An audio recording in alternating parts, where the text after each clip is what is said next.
A new app had gone viral, a stupid gimmick called Lifespan. It supposedly calculated how much time you had left. It was 1 in the morning. My wife, Chloe, and I were buzzing, too wired to sleep, so we decided to try it. The screen flashed my result. 32 minutes remaining. Chloe playfully punched my chest. "You're gonna kick the bucket early," she teased. "If you die, what happens to the baby and me? We'll be a widow and an orphan. You're not allowed to die. You hear me? You have to live to be 100. She pretended to sob, and we laughed, wrestling on the bed. A second later, her numbers popped up. Chloe had 125 minutes. The baby in her belly had 37 minutes. The app was eerily specific, even detecting the baby. The mood shifted instantly. The smiles vanished from our faces. "What kind of messed up app is this?" I muttered, angry. Talk about bad luck. We were about to shut off the phone and go to sleep when 3 new boxes suddenly appeared on the screen. They corresponded to a location right at our front gate. The 3 boxes displayed their own timers: 60 years, 70 years, 80 years. Chloe and I stared at the screen, a cold dread creeping over us. A moment later, a deafening bang echoed from the front door. Bang, bang, bang. 3 heavy thuds, muffled but distinct through the rainy night. Chloe jumped, shrinking into my arms. I held her tight, rubbing her back, trying to soothe her. Then silence. Maybe I'd imagined it. Maybe it was just thunder. But then Buddy, our black lab, tied up by the porch, started barking frantically, a desperate warning sound. A few minutes later, Buddy let out a long, agonized howl. Then nothing. They killed my dog. They weren't just banging on the door. They killed our dog. What kind of grudge was this? I racked my brain, trying to think of who I could have possibly angered this much, but came up blank. "Stay here, Chloe. I'm going to see what's happening." I threw off the covers, but as I got out of bed, Chloe grabbed my hand. "Don't go," she pleaded, her voice trembling. "My heart is pounding. I have a terrible feeling that if you go out there, something awful will happen." She clutched her chest, struggling to breathe. I knew stress was dangerous for the baby, so I immediately listened. Okay, I won't go. I'll stay with you." I've been sitting back on the bed for less than a minute when a notification popped up on Chloe's phone from our security camera app. "Ethan," she cried, shoving the phone into my hands. There in the chicken coop. On a monitor, I could see 3 figures moving inside the coop. Each of them pulled out a machete. The chickens, sensing the danger, began to squawk and flutter in a panic, trapped in their pens. Blood splattered everywhere.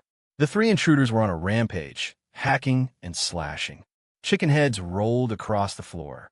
Some landed in the automatic feeder, getting carried down the conveyor belt. The headless bodies of the chickens continued to twitch and jump spasmodically. It was a grotesque, horrifying sight. Chloe and I watched, our hearts hammering in our chests. I was thankful I hadn't gone outside. If I had, that would have been me. The 3 of them slaughtered nearly every chicken in the coop. They stood there, surrounded by blood and carcasses, completely unfazed. One of them casually pulled out a lighter and lit a cigarette. "Everything we worked for. It's gone," Chloe whispered, her expression vacant. She broke down, sobbing so hard she could barely breathe. We had poured over $300,000 into this farm. Our entire life savings. We had worked our asses off for 4 years, even moving into the small house on the property to be closer to the chickens, to take better care of them. We were finally about to turn a profit. And now these 3 had destroyed it all. A white-hot rage burned in my chest. I wanted to storm out there and tear them apart. But the thought of Chloe and our baby forced me to stay calm. "Don't cry, honey, don't cry." My own heart was racing. I was sweating, my body hot with fear and anger.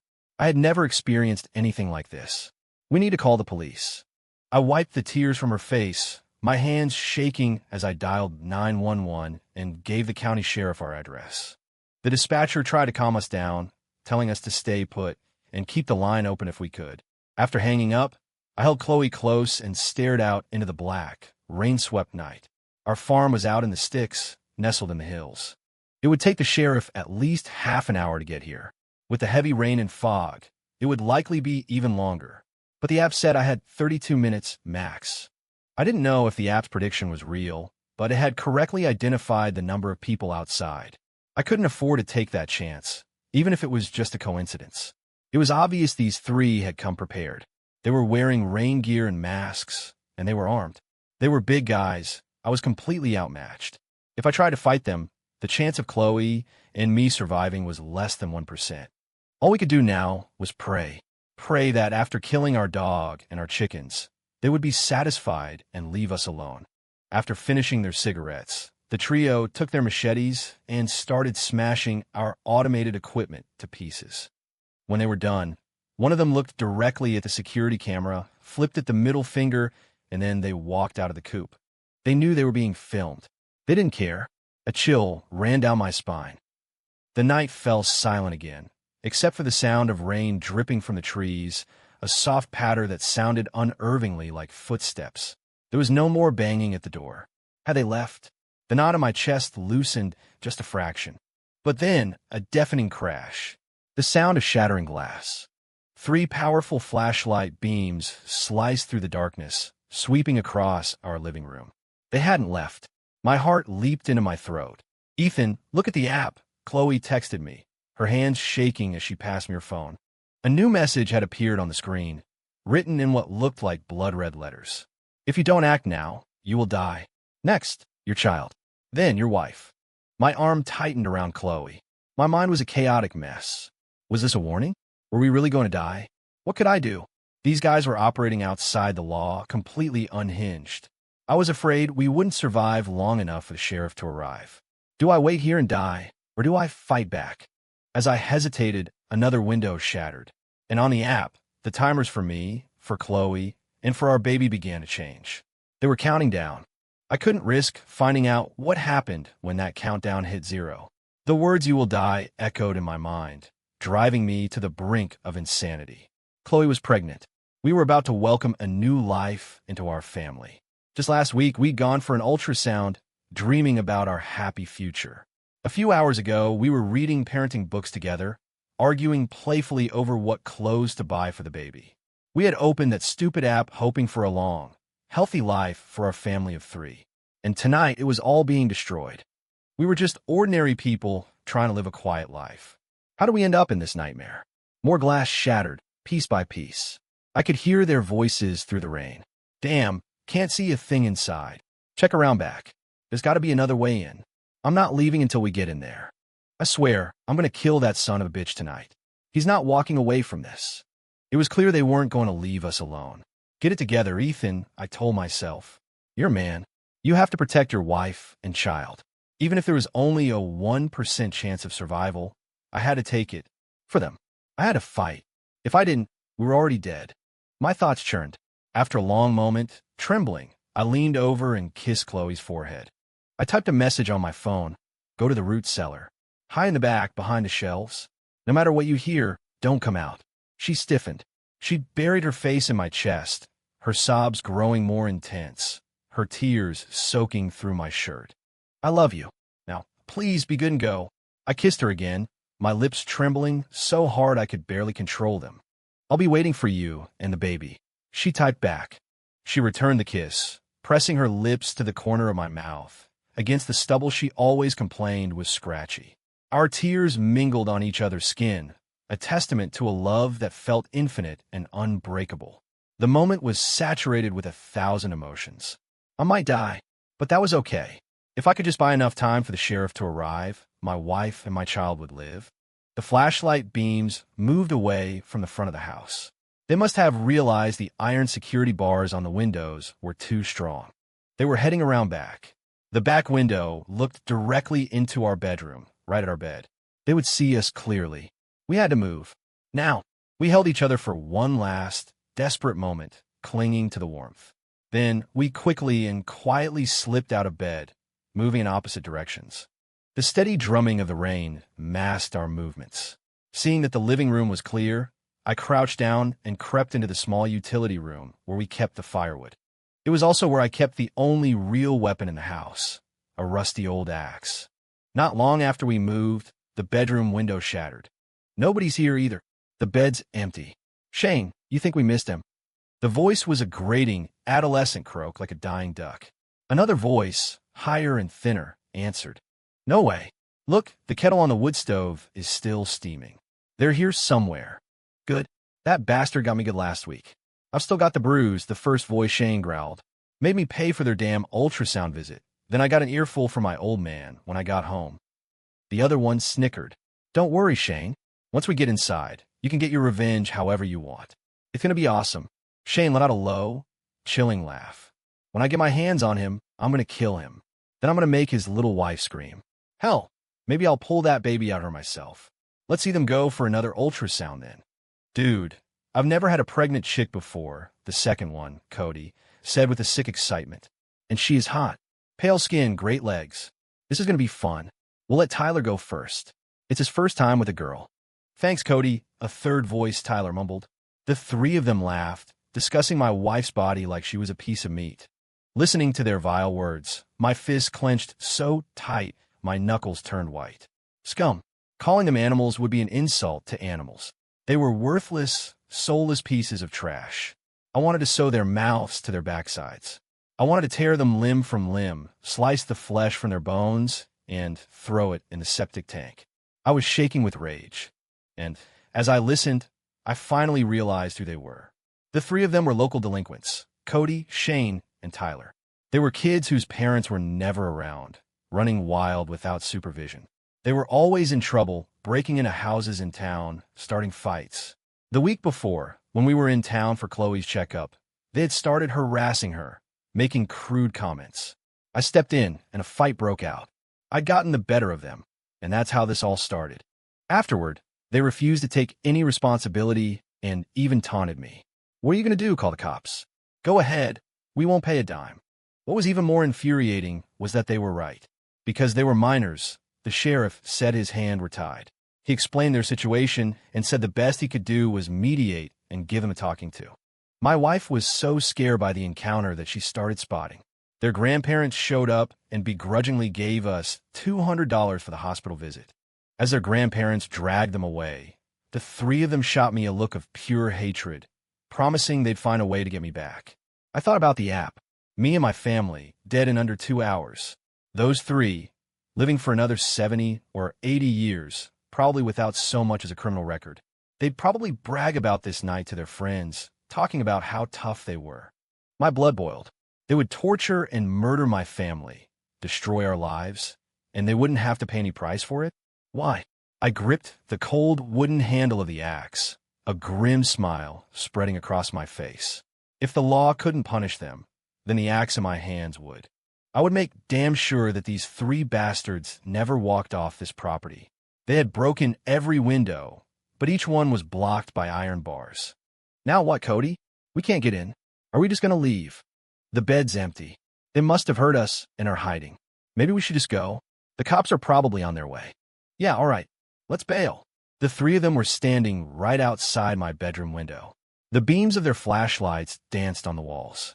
I was huddled in a dark corner against that same wall, listening silently. The flashlights moved away. For a few minutes, there was no sound. They were probably gone. Thinking about everything they'd said about our dead chickens and dog, the smashed equipment, the hundreds of thousands of dollars lost. I was overwhelmed by a mix of relief and fury. But at least it was over. Nothing worse had happened. All a person wants in life is to be safe and happy. My brow relaxed. I set the axe down and sent a message to Chloe. They're gone. She replied instantly. Okay, I'm coming out. I stepped out from my hiding spot to go meet her.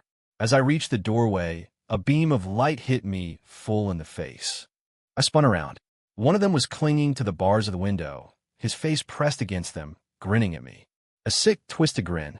Aha, found you. At the same time, I heard a noise from the front door. I swung my phone's flashlight in that direction. A hand was pushing open the small transom window above the main door, the one place I hadn't thought to bar. They were climbing in. A wave of pure terror washed over me. The kid at the window was still grinning, his malice on full display, a rancid stench of decay. We found a way in a while ago, he sneered. The cat's coming in. Is the little mouse ready to play? His taunts, his leering eyes fixed on me. I wanted to gouge them out, but I had to stay calm. Reason wrestled with my rage and won. I let out a dismissive scoff. When I was a kid, I watched a cat toy with a mouse. The cat was smart, agile, and could have killed it in an instant. But it didn't. It played with its food, letting the mouse go only to pounce on it again, batting it around with its paws. Only when it was bored did it finally eat it. These three kids thought they were the cats, and we were the mice. But they forgot one thing. This was my house. We'd see who the mouse really was. Of course, I'm a man, not an animal. I wasn't interested in playing games. I just wanted these three rats to get inside, so I could kill them quick and clean. The front door was high off the ground. The two of them were still figuring out how to jump down. I used the darkness to slip into the living room. The rain was coming down in sheets. On the wood stove, the kettle was still on. I'd built a big fire earlier, and the room was filled with a thick, welcoming warmth. I didn't need to look to know. The kettle was whistling, the water boiling for who knows how long. Perfect for scalding rats. I moved through the darkness, lifted the heavy kettle, and hid behind the door. I heard the thud of them landing, one after the other. My heart was in my throat. With a deafening crack, the sky lit up with lightning. The hum of the refrigerator suddenly died. The power was out. Thank God. I heard the flicking of a light switch, followed by a few curses. Footsteps were coming toward me. They were about to enter the living room. My house has a quirk. There's a slight, almost unnoticeable step down from the hall into the living room. If you're not paying attention, you're guaranteed to trip. Everyone does. Kids, adults, old folks, everyone. I've been meaning to level it out ever since Chloe got pregnant. Now it was my secret weapon. The door swung open, and flashlight beams cut through the darkness. I saw two of them, machetes in hand. Their shadows stretched long and monstrous behind them. The first one stepped into the room and, as expected, stumbled. I moved out from behind the door, raised the kettle, and poured the boiling water all over him. "Eh-aha!" He shrieked, writhing on the floor in agony. The other one immediately went on guard. Without hesitating, I brought the axe down hard on his shoulder. "Go to hell, you filthy animal," I snarled. He cried out in pain, but managed to grab the handle of the axe. We struggled for control. The one on the floor, still screaming, fumbled for his machete and tried to crawl toward me to attack. I had to give it to him. Any normal person scalded with boiling water would be incapacitated, screaming for an ambulance. But this little rat had the tenacity of a cockroach. I let go of the axe, not wanting to get bogged down in a fight with both of them, and bolted from the living room. The last one, Tyler, had just jumped down and was still getting his footing. I grabbed him by the arm and hurled him toward the other two. All three of them crashed into a heap on the floor, a tangle of limbs and curses. I quickly unlatched the deadbolt on the front door and threw it open. I needed to get outside, but where could I go? Where would I have the advantage? In a flash of inspiration, I thought of the manure pit. Our farm has a strange layout. Even though we raised chickens, I grew up with a farmer's mentality. I can't sit still. In my spare time, I decided to raise a pig. We're in the country. It wouldn't bother anyone. And we'd have fresh pork for the winter. So, when we built the house, the kitchen connects to an outhouse, and the outhouse has a pen for the pig. To handle all the waste, there's a huge, concrete-lined manure pit under the outhouse. It's 6 feet deep and 6 feet wide. Just 2 days ago, the pit had gotten full, so I had taken the entire cover off to pump it out. I hadn't finished the job. To make things easier, I only put half the cover back on, leaving an opening about 3 feet wide. If someone fell in there, they would drown. The concrete path was covered in moss, and the rain had made it slick as ice. The beams of their flashlights were right behind me. "Come and get me, you bastards!" I yelled. "You want me? Come on!" I made sure they saw me, then I took off running. As I passed the pit, I instinctively veered around it. The stench of fermenting manure was overpowering. You could smell it from 20 feet away. But when you're consumed by rage, you only focus on your target. You ignore your surroundings. You ignore the slippery path under your feet and the foul smell in the air. The flashlights were getting closer, brighter on my back. Just as I rounded the corner of the house, I heard a short, sharp cry, "Ah," and one of the lights behind me vanished. The other two flashlight beams paused for a second, then they too disappeared. "Kick 'em while they're down."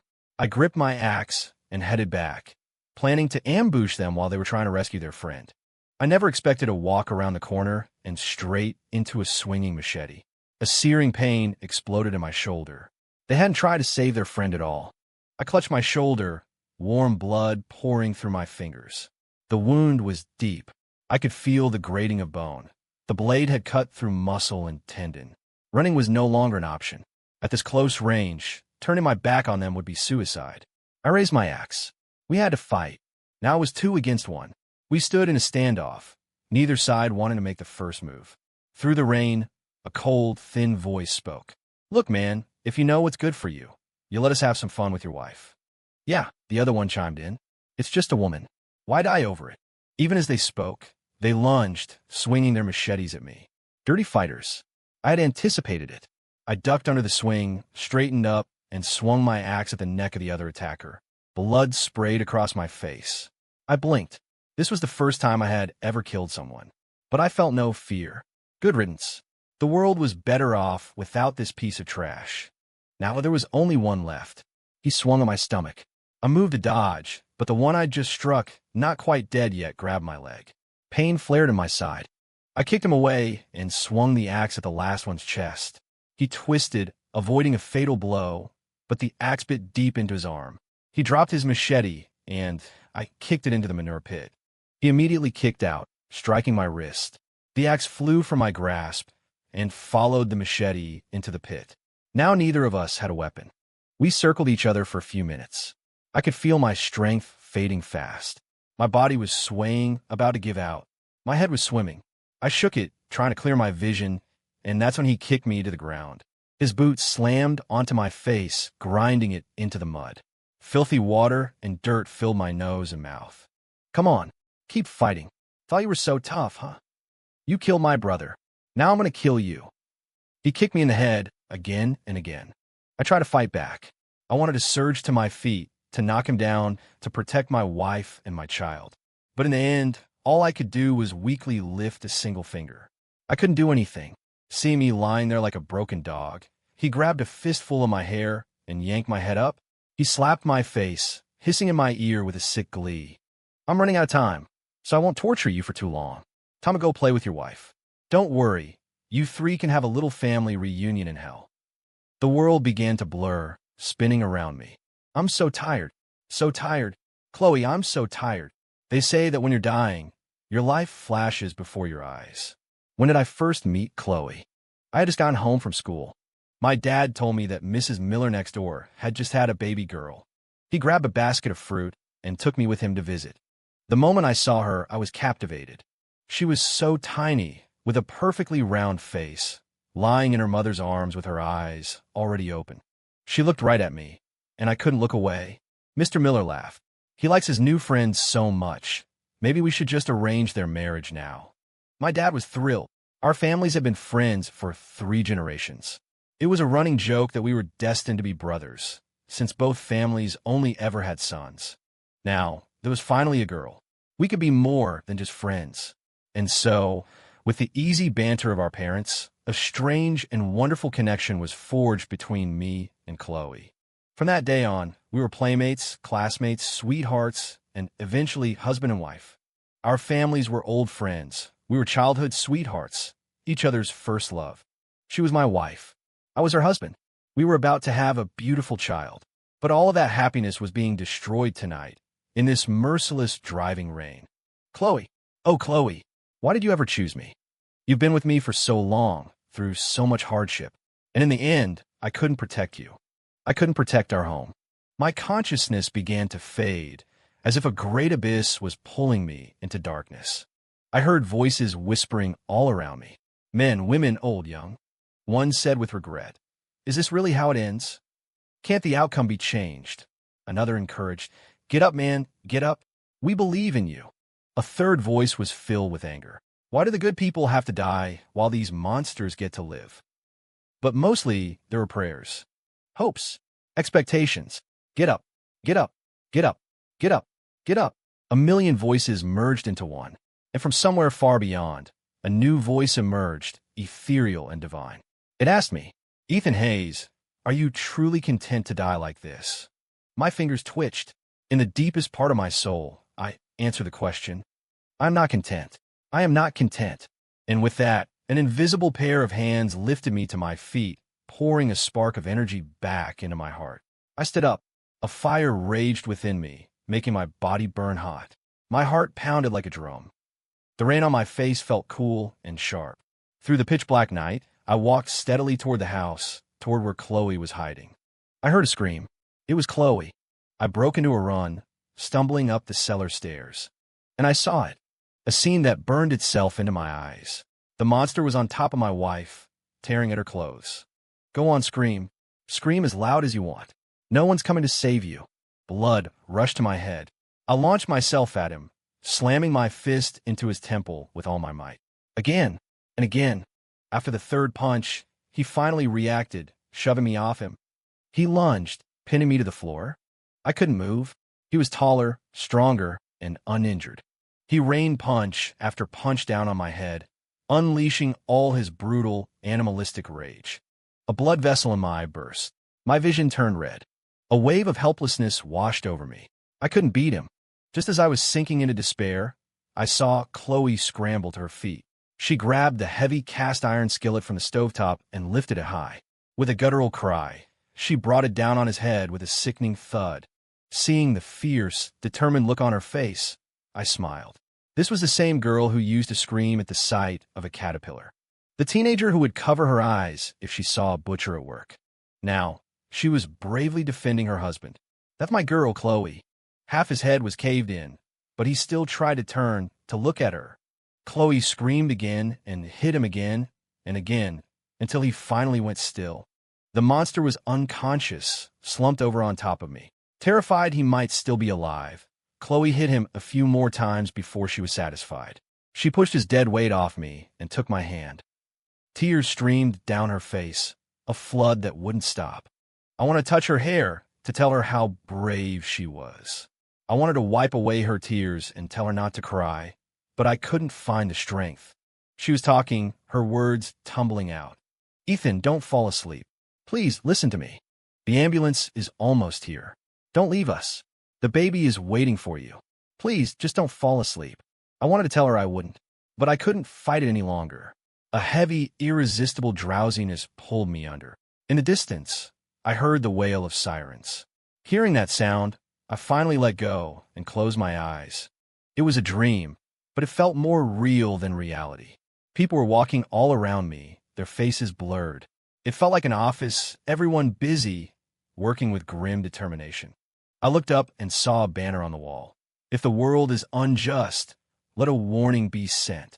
A warning? From who? As if hearing my thoughts, a voice answered. In your world, it might be called God, or fate, or a higher power. Here, it is the combined will of the people. I think I understood. That new app, Lifespan, was its doing. It had sent us a warning. I couldn't help but wonder, what would have happened without it? What was my original fate? As I thought this, a thick, heavy book floated in front of me. On the cover were 2 words, case files. Blood-red tears seemed to drip from the letters, staining my hands. I was stunned. I opened it. Inside were records of humanity's most twisted and depraved acts. School shooters, Craigslist killers, the Slender Man stabbing, cult suicides, family annihilators. Where was my story? The pages turned on their own, stopping on a chapter titled The Farmhouse in the Rain. The summary read, a husband and wife, tortured and murdered. An unborn child, ripped from the womb. The unspeakable cruelty of 3 teenage demons. In that dark, rainy night, justice failed to arrive, leaving behind a tragedy that would become a nation's unspeakable sorrow. Below the text was a photo. It was my body dismembered. It was Chloe's twisted, broken form. It was our baby, torn from her belly. A violent tremor racked my body. Tears streamed down my face. So, in another world, a world that received no warning, my family had truly died a horrific death. Thank you, I whispered.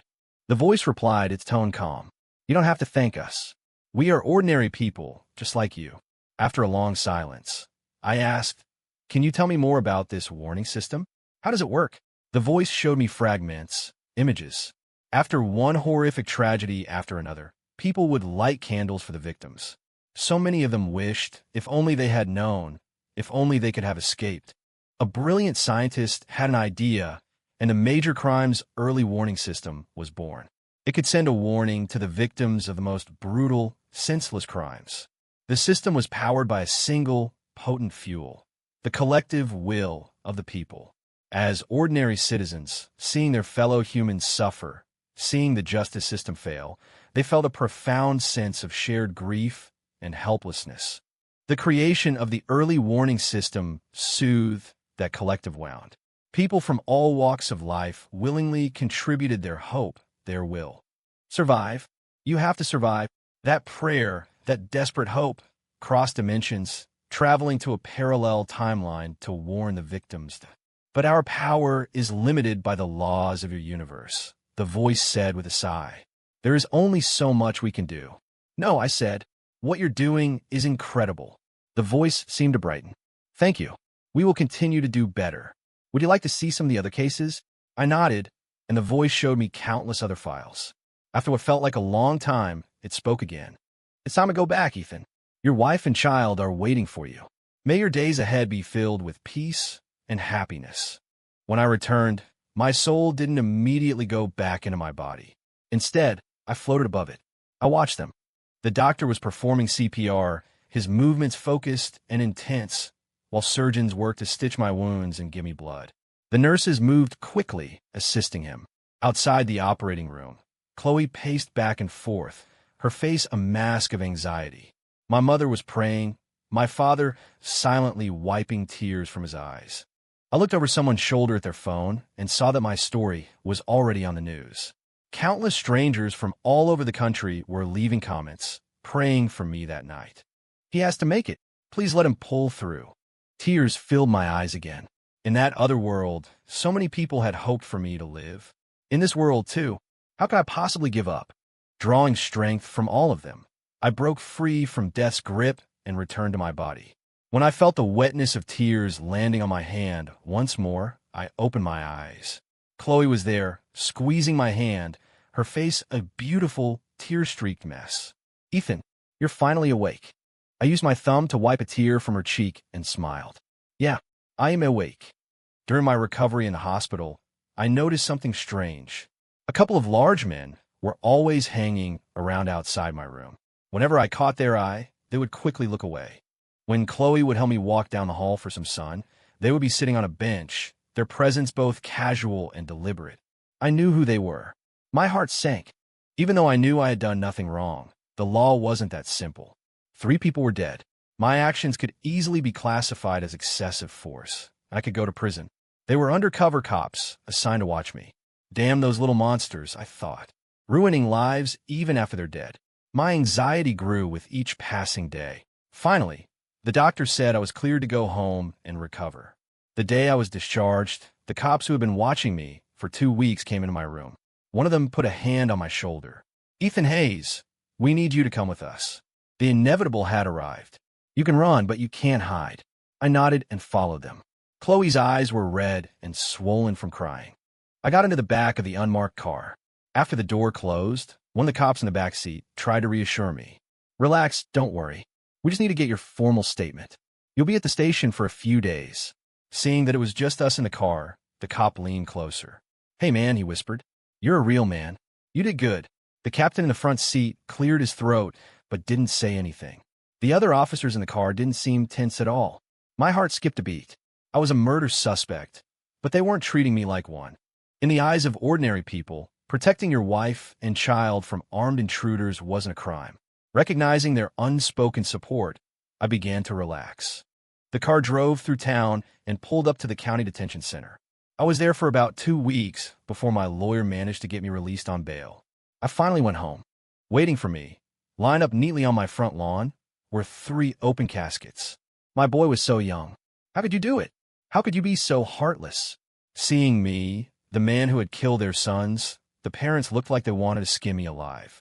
I could understand a parent's grief, but I would not accept blame from the families of my attackers.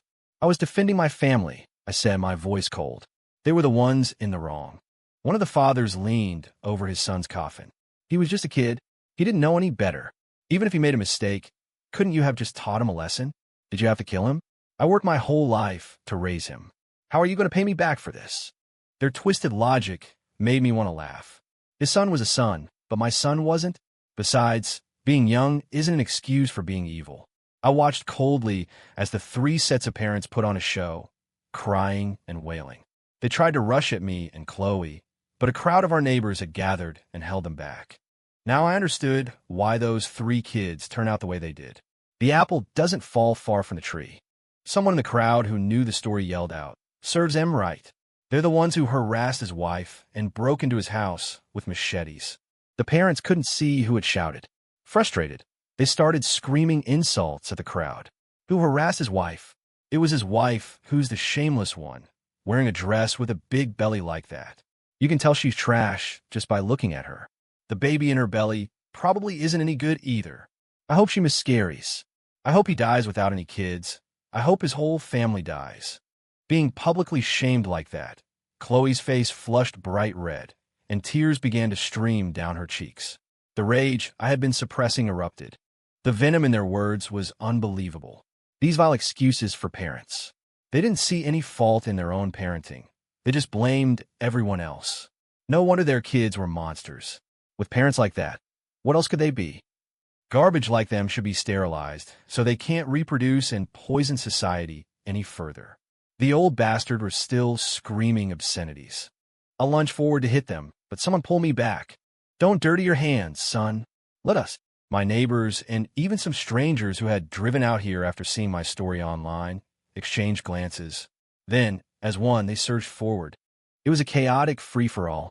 Punches were thrown, hair was pulled. Finally, after about 10 minutes of persuasion from the community, the three couples were thoroughly silenced. By the time the sheriff arrived, the crowd had dispersed. The three couples were lying on the ground, groaning and crying. "Officer, they ganged up on us. Arrest them. Arrest all of them." The sheriff looked around. "Who hit them?" "It was me, officer." The crowd parted, creating a path for the speakers. The sheriff's face went blank. 5 grandpas and grandmas, all clearly in their 70s or 80s, shuffled forward, bravely admitting their guilt. Well, the older you get, the more immune you are to the law. He couldn't do a thing. The couples on the ground were dumbfounded. It wasn't them. It was other people. A whole bunch of people were hitting us. The sheriff addressed the crowd again. "Besides these senior citizens, did anyone else see who did this?" Everyone shook their heads in unison. "No, didn't see a thing." The sheriff sighed, took one of the grandpas by the hand, and said patiently, "Sir, ma'am, please try not to beat people up again." The old folks grinned, their dentures clacking. Okay, one of them chirped, then showed off his few remaining teeth and added, "Next time, I'll be sure to do my civic duty again." The sheriff opened his mouth, then closed it. What could he say? These old folks were just doing a good deed. The sheriff left. Seeing their advantage was gone, the three couples quickly loaded up their caskets and scurried away. The crowd organized a neighborhood watch, taking turns standing guard around my property. If those families dared to come back and cause trouble, they would be driven off. My parents thanked them, bringing out food and drinks for everyone. Online, the story of my case continued to spread like wildfire. Many legal experts analyzed the situation, concluding that I had a very high chance of being acquitted. The vast majority of the public was already convinced of my innocence.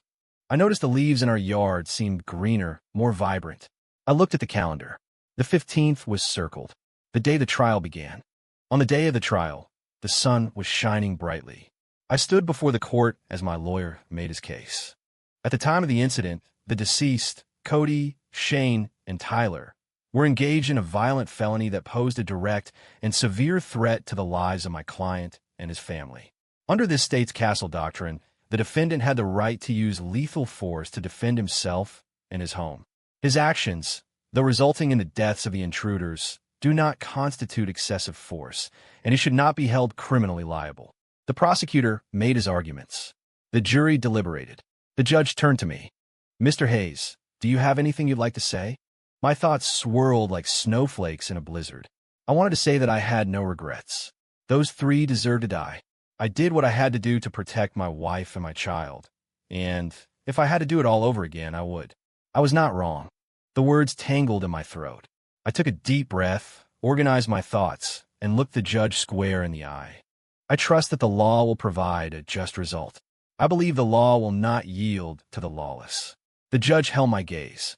The court staff conferred. As I waited, I watched dust motes dance in the sunbeams, feeling like I was in a dream. Finally, the gavel came down with a sharp crack. The judge announced, "On all charges, we find the defendant, Ethan Hayes, not guilty on the grounds of justifiable self-defense." Around Christmas, Chloe gave birth to our son. My parents kept saying we needed to thank our ancestors. To survive a great disaster means great fortune will follow. As I held my baby, I suddenly thought of them. I glanced at Chloe, and she looked back at me. We knew what the other was thinking. We looked toward the distant horizon, toward that other world.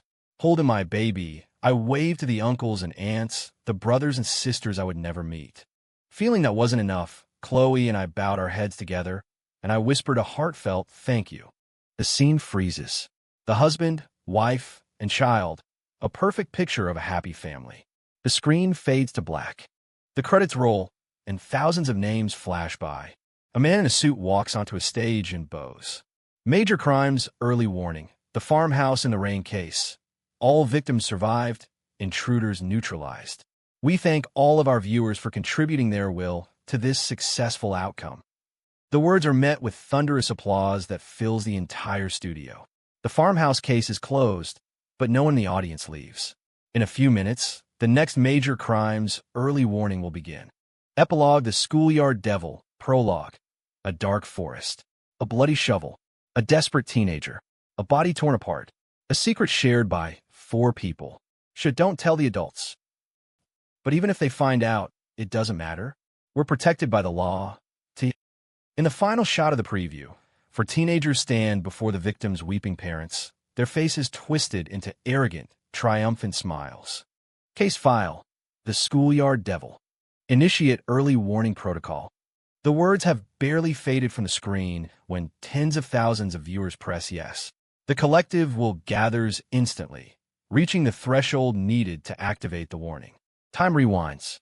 A man gets off work and his phone rings. It's his son. The boy's voice is trembling with fear.